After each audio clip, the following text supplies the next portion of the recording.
Asher, shalom, shalom. Hey, hey. How we Hey, doing? we are now. I'm going to warn you. I'm going to bring up the K word. We're going Oh, to talk about the K word here briefly, and I've been cocaine? saying the Okay. That's what see, this three. my three favorite my three rabbis I talked to: you, Gav, and Rabbi Katz. Rabbi Katz is all Kabbalah. You and Gav are very rational guys, but we're going to talk about that because I'm talking about today. What is Judaism? We've gone through what the Hebrew Bible is. We're discussing in a bit what is Talmud, why it's such a voluminous work. What is Agadah? There is a reason for it. Why have fairy tales when you've got this? But we'll get to the K later. But just since you got here, I got to ask it. Put the question to everybody in the thumbnail. What is Judaism? Judaism is Torah and what it sanctions. And that's it. And that's all it's ever going to be. And that's it. That's Torah and what it sanctions. There's a lot of Torah-only Gentiles who don't believe in Jesus, and they overlook everything the Torah sanctions, like the office of the judge, the office of the priest, sacrifices. Torah is more than just a book on ethics and morality. There's a lot of ceremony. There's justice to be sought. One of the most important offices in Judaism is that of the judge. And that's one that people never talk about because we're living exile mode Judaism, where there is no authority. I mean, it's really anarchy. This is why you have rabbis bashing everyone who disagree with him instead of taking a step back and say, whoa, okay, we don't have a court. Let's just try to get along till we get a court, God willing. So what does Torah sanction? It's basically the instructions that appear within it and the rulings of the court. And that's it. That's all it sanctions. Right? I mean, Deuteronomy sanctions the rulings of the elders. This court, it's gone through a lot of names, right? The court, the elders, the men of the great assembly, the Sanhedrin, the rabbis. All this revolves around the title judge. That's it. That's all. But people get stuck. They're like, call no man rabbi. Forget about the term rabbi. The court was later called Sanhedrin, right? That's clearly not a Jewish word. The concept comes from Torah. No, Sanhedrin is Greek. I didn't know that. We were talking earlier. We read Ruth last week or 2 weeks ago. We all thought that Boaz was a judge, and he wasn't. Are you sure? See, yeah, that's my question. Is it because he acted like one? People responded to him like one. He was bold and shown a light of Torah to his people, made sure the law was kept, but was, an example of man of valor. That word valor. Oh, I love that word. We don't use it enough in the world. Valor. He was a great man of valor. And we all assumed he was a judge, but there was nothing in the text. Wait. All right, so according to the Talmud and according to Rashi and every other Jewish source that I could see here, like Or Sameach says it, like he was a judge. He was a judge. It says Boaz was a shofet at that time, right? The shofet means judge. Okay. But, whatever, at least in Jewish tradition, he was a judge. Like, how much that's worth. Okay. And I'm going to get to something because I do look at it as a living tradition, so I have to look at what is now. And you're going to ask, what is Judaism? We're going to include Kabbalah. If you don't know it, Kabbalah is what interested, because I was all mystical and secular Buddhist martial arts, Taoist, who really liked witches, loved Wiccan girls. So I had, there are a couple of them. Yeah, they don't shower and they have hairy armpits, typically. That's true. But they're cool. They're barefoot. Yeah. Anyway, so that's what attracted me. Okay, and it brought me, and I'm like I tell people, I go the other way, because a standard, basic, square thing that we give the world it's Torah first, then you study or the Torah, then the Hebrew Bible, then Talmud, then Kabbalah. Ta-da! Yeah, where does the Torah sanction Kabbalah? That's the thing. If everything comes from the Torah, everything has to be sanctioned from the Torah. I mean, why don't you just include the Art of War and War and Peace and the Kama Sutra? Include any book you like, because you've already deviated from the standard. Being that the Torah tells us not to add or take away from it. That means everything that exists has to be sanctioned within it for it to be considered part of Torah, right? Unless you're talking about something else. Well, religion aside, religious activity aside, It was, like I said, it was a Kabbalah that influenced me. But what I'm learning lately, and I have a lot more research to do because there's a lot of history to it, and a lot was going on in the world at the time. But his name was De Leon. He was a Rabbi Moshe De Leon. Yeah. So he claimed this set of works, which we apparently know today as the source of what we call Kabbalah. Whatever that is. We'll get to that in a second. For the Zohar. Zohar and all that. Yeah, there's this big, it's not just a book, it's a lot of stuff. And he passed it off as something that was found in Turkey that relates back to the temple times in bringing, basically making the miracles happen at the temple, making it happen anywhere, whatever. There was some kind of science. There was at one time, apparently, a science, and he's claiming that this is what it was based on. Why it would turn up in Spain after 1,000 years, nobody understands how that could happen. Apparently, his wife on her deathbed kind of confessed after he died that he wrote it, and I'm thinking, okay, so he's writing something that is spoken to a lot of people, and they have included it. But he lied to get it there. And that's why I was going to go back to my original. Right, you're about to call it Judaism. I mean, it seems like you drank the Kool-Aid. If he would have written this on his own, because to me the chakra system in secular Buddhism and in Tao Te Ching and whatnot, the crown at the top, and obviously he's coming up with some stuff that's seems to be outside the boundaries. Do you think he might have been able to pass his ideas off if he was, let's say he were sincere when he wrote them, and he maybe he had a vision and he wrote this stuff out. If he hadn't have done like Abraham did, which we were talking about earlier, he didn't have to lie to Abimelech. Abimelech apparently seems to be a righteous dude. He didn't have to lie. He should have learned that earlier. That's my part of what I was going before, but he lied to the people about it, most likely, considering how nobody knows where he got this stuff. Nobody has a freaking clue. And his wife even said, most people, the rationalists, historians, they're going to tell you, but yet it speaks to people. It's... So why does it deserve to be called Judaism? That's the thing. I mean, I know everyone calls it Judaism, but what did it really bring to the table? The Torah really can't be improved on in terms of ethics. Whatever makes the New Testament special, it's because it's writing the ethic that's found in the Torah. All it brought was narrative. Okay, narrative. My wife reads manga comics. If you want like a cool George Lucas thrill ride, we could outdo the Zohar any day. But if it's just fluff that's bringing to the table, then call it fluff, but don't undermine the source by calling it Judaism. Because what? Some other guy is going to call his book Judaism, and then some other guy, and before you know it, you have the Quran, you have the New Testament, you have the Pearl of Great Price, you have the Book of Mormon. You know what? When the Torah said, don't add to this. You know what I mean? So it's just less is more. But of course, you're not going to be able to hang out with Rabbi Katz and the whole crew in Tanakh Talk if you're not prone to adding to our religion. But let's keep it real. He's been cool with me, and I've proven myself an absolute skeptic as of late. They created another book. It's called the Tanya.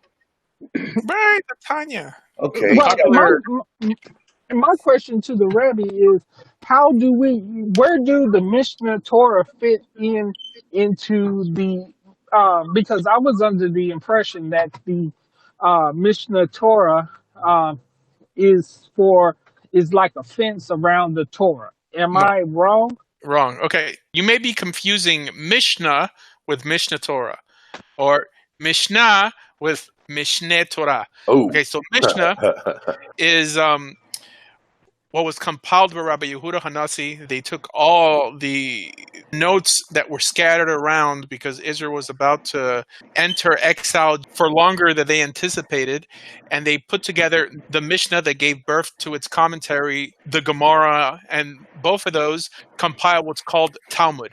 Now, Mishnah Torah was written by the Rambam. The Rambam existed 1135 to 1205 of the Common Era.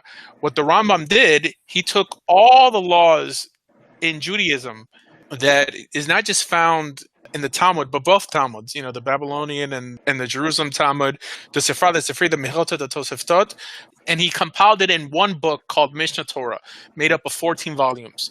He separated the wheat from the chaff. James mentioned Agadah. He separated Agadah from Halacha, folklore and legend, from prescriptive literature. But I have a video on it. I mean, just type in Mishnah Torah on my channel, and I'm sure I break it down. Now, I encourage people that if they want to learn oral law, the whole Mishnah Torah, thanks to Chabad, is on their website in English, all of it. That will cover all of Rabbinic Judaism. And it's awesome. It's really awesome. I'm just going to plug it right now. Go. Mishnah E8, right? We had Rambam, it's Shulchan Aruch earlier. What percentage would you say? 90%. 90% is Rambam? 90% is Rambam. And this is coming from someone who's probably translated more Shulchan Aruch than anyone. If you go to Sefaria, the first 27 chapters of Shulchan Aruch Yeridea, it says Hashem's edition. Just to verify what I was translating, it's exactly what appears in the Rambam. I would just verify in the Rambam, it's here. All right, so the Shulchan Aruch is not a codification of Jewish law like Mishnah Torah. It's a compilation, because the Rambam codified Jewish law while Rav Yosef Karo, the author of Shulchan Aruch, basically took the best out of three. The most prevalent opinion amongst the three biggest deciders of Jewish law of his time, which was the Rif, the Rosh, and the Rambam. And even the Rambam says that he could count on one hand how many times he disagrees with the Rif. So it's really ultimately the Rosh and the Rambam. It's 90% Rambam. Let me bring up something here, and I mean this with all sincerity. Okay. When it comes to Kabbalah, let me just put it to you as a world starving for a temple, for a place that God dwells with man, blatantly, obviously, miracles right there. The pillar doesn't cease. He's connected heaven and earth. This starvation, this thirst that I think, especially with, particularly I think with the Roman and Islamic extermination of culture, we might have lost a lot of our connection to that. And maybe that's what needs to happen. Maybe it's all got to go away because it's all junk. But couldn't the popularity of it? Certainly, I can attest to it. Kabbalah is there. If what do we lose when we lose Kabbalah? Me. Kabbalah, I don't think has survived 500, 600, 700 years and been this popular without a reason. Now, I know that it goes astray, but everything's gone astray. Everything the Jews have ever done is screwed up. They screw up every blessing they've ever been given. That's the point. That's what we have to learn. We have to learn when we go astray. I get it that we screw up with Kabbalah, but isn't there something in it that speaks to people? Isn't there a reason why it speaks? It's not because we're not murdering. It's not because we're not ripping the leg off a donkey and chowing down. It's not because we're not stealing from the guy. So it could be special and it could speak to people and still not be part of Judaism. Good, but it brings you back to if it's based. I mean, obviously it's based in it. It's not like the rabbi didn't know what he was talking about. He I'm not trying to verify or vilify, but isn't there something that could it not serve a purpose to preserve? I don't know. Could it not be a wall around? From a different perspective, I think if a Christian quotes a book of Benny Hinn and says Christianity teaches and quotes the words of Benny Hinn, I'm not saying that his books are not meaningful or could be meaningful for the average Christian, but I think it would be disingenuous for a Christian to call his word Christianity. In other words, it's wrong. It's commentary. Is it not necessarily what De Leon wrote, but how it's been expressed in the world that's causing problems? Maybe it's opinion literature that goes for any other book out there about Judaism. It could be talking about Judaism. It could bring you back to Torah, but to call it Judaism, to call it Torah, because the average Kabbalist, I'm sure Rabbi Katz calls Kabbalah Torah. right? It's like calling a Benny Hinn book A New commentary. Testament. It's You know, it could be a commentary. You know it's equivalent? We're calling the words of Paul New Testament. It's like the words of Paul are the new covenant now, when it's ultimately just talking about it, right? So we're not the only ones with coyotes in the hen house. I brought up earlier that this is a thumbnail thing that we're given to the world. It was certainly expressed to me 15 years ago when I started getting serious and going on the web when I couldn't find what I needed to tell them. It starts off, well, first, I'm talking authoritative and very American English language, so forgive me. First starts off with the Torah, then you go to the prophets and the writings, then you go to the Mishnah, then you go to the Talmud, and then you go to the Kabbalah. Kabbalah is for when you're 40. So it's already kind of ingrained in Western society at this point, especially for a lot of seekers, that Kabbalah is an end point to, or is there anything, if we could wipe it out, if we could just pull Kabbalah out, is there something that, is there an advanced study without Kabbalah that might be able to quench maybe, or at least quench the thirst a little bit of people who are looking for this sort of thing? What's the point of studying something you call spiritual if it's just opinion literature? If it's not absolute, if you know it's opinion, that by the simple fact that a lot of these metaphysical concepts contradict each other, why study something that claims to be spiritual? That's ultimately just opinion. Okay, but that means that the authors didn't know what they were talking about. Now, the Torah, we're still dealing with religion here, but the Torah is the basis of our religion. So any spirituality in the Torah, as good Torah Jews, we assume it's true from an authoritative perspective. You can't hold that idea because it goes against this metaphysical concept in the Torah. But, Kabbalistic ideas contradict themselves all the time. And I think the big question is how much of Kabbalah permeates the webpage of your teacher. I would say Rabbi Katz is probably 90% Kabbalah. But you won't find the tree of life anywhere, by the way. So just to let you know where he goes. It's very philosophical, very... Okay, fine. It is metaphysical. It deals with... He's deviated from the Torah. His whole outlook is not Torah-based. In other words, if you're not able, when telling over the tenets of your religion, constantly quote the Torah, well, then you've created a new religion. Okay, so this is why if Judaism keeps on changing, you're going to end up with something that doesn't resemble what you started with. And I don't know why these rabbis don't see that. I mean, because the metaphysics is a human condition, whether we like it or not. Why can't the Torah go there too? Because the Torah itself said not to add or take away, and it also said that the secret things are for God, and the secret things are for God, and only the revealed things are for us to do. In other words, the Torah is trying to save us from entering this black hole that we're in nowadays, that our whole outlook is not put together by Torah, but from Kabbalistic or mystical books. In other words, the reason converts suffer nowadays is because of a metaphysical understanding to conversion and Erev Rav and all these things. It's not the Torah. The Torah is not making us. It's all these extra writings. If there's no metaphysics, what's the point in discussing anything? Why have Genesis or Deuteronomy? No. I believe in why have any of the Torah? Why have Genesis? There's no Torah in the first book of the Bible. What's the point of it? No. It's got to teach us something. There's got to be something. There's got to be something. Why can't we have a right and wrong? What is the philosophy? Why can't we rise up? I don't understand. Because after reading De Leon, I felt like he was onto something. I really do.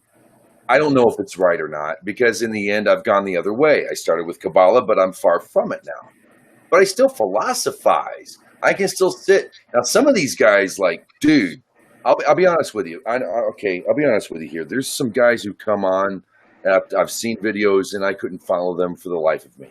It was like, now I know why. Because I could never translate this, whatever he's on, dude, whatever that dude took, dude. Okay? I can have a beer and relate to a sober dude, Is that a bad thing? You know what I mean? But you're not understanding what I'm saying.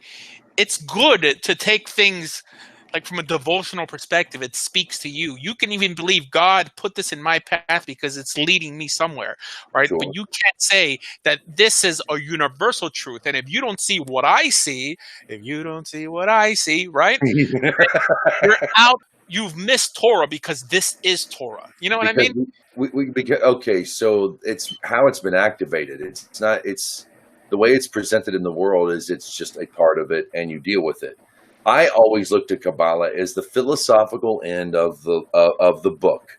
How, like for instance, I would say I was going metaphysical when I asked in the beginning of the hangout the lie of Avraham. The difference, the way Avraham lies with Pharaoh, and the way, or not difference in the way Avraham, the way it's depicted in Genesis is how Avraham lies to Pharaoh, and how the story unfolding with the same lie told to Avimelech. And I always thought that just meant you could look at Torah figuratively. I didn't know that there was all this magical stuff that people really believe in. I really didn't know. I don't think most people know that. I don't think that's what anybody... That was a big difference between doing what you're doing and doing what the average Christian does, who says, "Oh, well, Jesus is all over the book of Genesis, all over. Can't you see it? Look at the story. We will go up and we will come back down, and there's a ramp. Don't you see it? That's Torah." Jesus, you're doing the same thing. I'm not against Christians doing that, by the way. No, as long as they realize that that's opinion, that's a foreshadowing. That's not Torah. The Torah is the literal text. There's enough room there for us not to... Huh? But we can't stop and ponder on it and ask questions. You could, but you can't call someone else a non-Jew or a denier in Torah because you don't believe in the Zohar. I bet you, if you talk to Katz, Rabbi Asher doesn't believe in the Zohar as part of Judaism, he would call me a heretic. Well, I don't know what Rabbi Katz. Well, that's what they do. I don't think like that myself. I can be his friend, but I don't have to. I'll tell you that right now. I don't know. That's the thing about Judaism is there's so much there. There's not. There's less.